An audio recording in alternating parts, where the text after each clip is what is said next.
Welcome to 20-Minute Health Talk, where some of the brightest minds in healthcare help us break down the latest news and developments. I'm your host, Rob Hoyle, joined by my co-host, Chris Kaczewski, as always. And today we have Nassau County Executive Laura Curran, and we have Suffolk County Executive Steve Bellone, along with Northwell Health's Chief Medical Officer, Dr. David Battinelli. Thanks for joining us, everyone. We're so excited the vaccine is out. We're seeing hospitalizations going down, and now the focus is on reopening the economy safely. So if we could start maybe with the county executive, just tell us where we are in reopening Long Island. All right. First of all, I want to thank Northwell Health for having us here today and for your amazing partnership in helping distribute vaccine. You guys have been fantastic. And I also have to give a huge shout out to your other guest, County Executive of Suffolk, Steve Bellone. He and I have been on the phone talking throughout this entire time. We actually get to see each other once in a while as well. And I couldn't imagine a better partner. We are one island, we are one region, and it's so important that we all work together for the betterment of our residents. So, I'll just very quickly, 30,000 foot view. At the beginning of this vaccine distribution, it was really an issue of supply and demand, that simple economic idea where there was so much demand and not enough supply. Now we're getting more supply. We've had about 27%, close to 30% of our residents in Nassau who have had at least one shot, which is great news, but there are still many, many people who want it. We're still frustrated with the appointments. So whether it's through our Department of Health, whether it's through Northwell or the other hospital systems, and now the pharmacies coming online, we're seeing more vaccine being distributed. We're going to be opening up our site at the Coliseum soon, which is very exciting, our fourth distribution site. This is really our passport back to normal. This is the thing that makes people feel confident about going back to work, about sending their kids to school full time. I just had a breakfast with a bunch of our veterans who are not the youngest people, and they've all been vaccinated, and they just feel liberated. They can go out, they can socialize, they can have coffee with their friends, they can hug their grandchildren. This is what it's all about, getting the vaccine, getting it back to normal. And one more aspect, as we get more supply, we're going to find that people are hesitant. Before, hesitancy wasn't such an issue because there were so many people that wanted it. Now we get to address the issue of hesitancy, helping people feel confident in the safety and the effectiveness of this vaccine. So that's going to really be our big push going forward. And let me echo what my colleague Laura said. First of all, thank her. We've just passed a year, and I could not have imagined going through this unprecedented pandemic with a better person, a better partner than Laura Curran in Nassau County.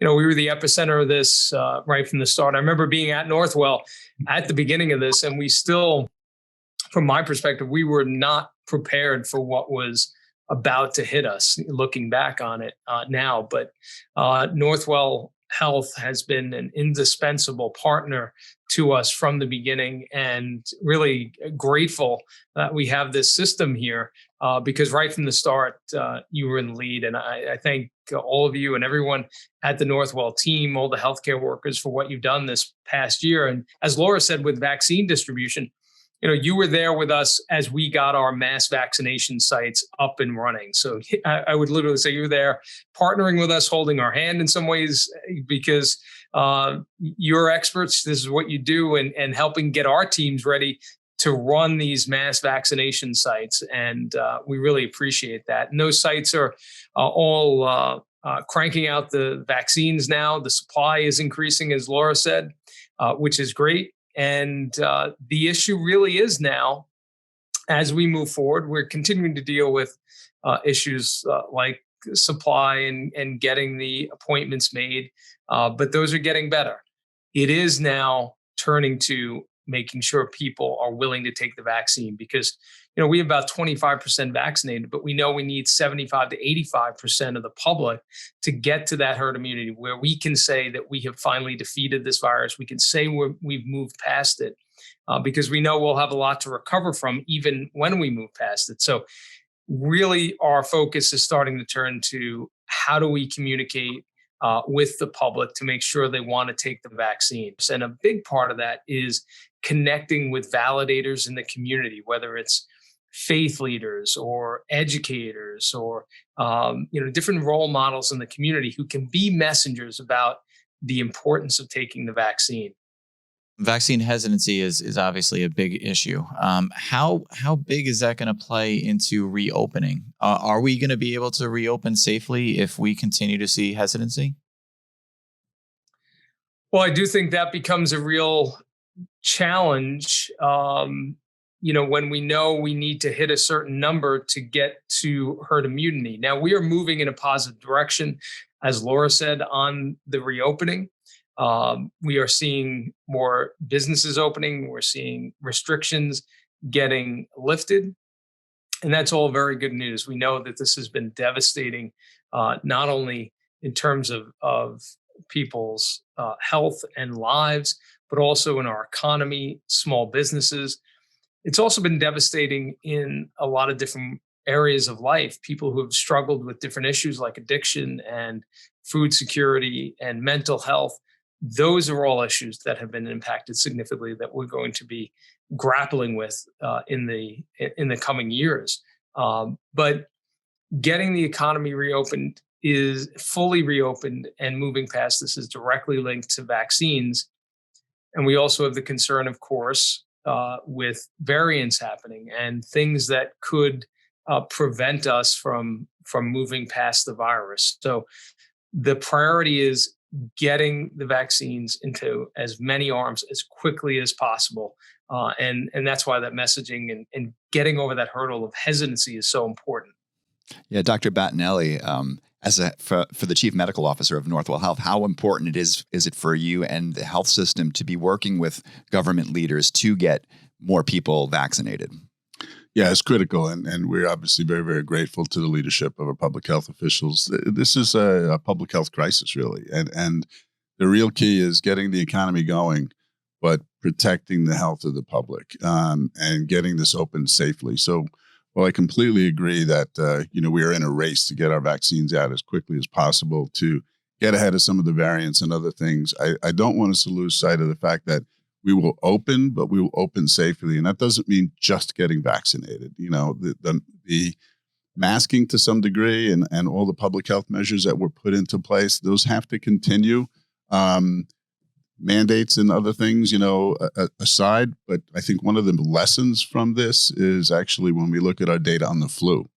So there is no flu. In essence, we actually have had only 1,000 documented flu cases in the United States, the entire country. Yeah, where to go? It didn't come. These public health measures, masking, et cetera, simply not going to work if you were sick, has controlled this. So that same thing is going to have to happen even post-vaccine because, without going on too long, the key word in here is pandemic. This isn't just Nassau and Suffolk County. This is the entire planet. And so the vaccine rollout has to be, once air travel starts, other things happen. We just have to be cautious that, we're going to be in this for the quotes long haul, but we can open the economy safely. Yeah. And, so Dr. Battinelli, I just have a quick follow-up question for you, if you don't mind. So it's 1,000 cases in the United States so far. How many would there have been in a normal year? Hundreds of thousands, and wow. Upwards of 30,000 deaths a year. Wow, 30,000 deaths, and we've had 1,000 cases. That's incredible. Mm-hmm. Just shows how well the masks work and the steps that everybody's been taking to be safe. And Steve Bellone, there's some big venues on Long Island, and we're all hoping that Jones Beach opens up, and we're all hoping to see a Ducks game this year. Will people, even though they're vaccinated, be required to wear masks and social distance at those events? I think it is important to, continue with the protective measures until we get to that point where we can declare that the virus is behind us. So, for instance, at Duck Stadium, that's an open air stadium. It is when you put the measures in place to protect others, even if you've been vaccinated, and you're wearing masks and there's social distancing there, that is a completely safe environment. And we haven't been able to yet get the stadium open yet, or at least to have that announced. And to me, that's a no-brainer. If you've got an open air event, if you've got people wearing masks.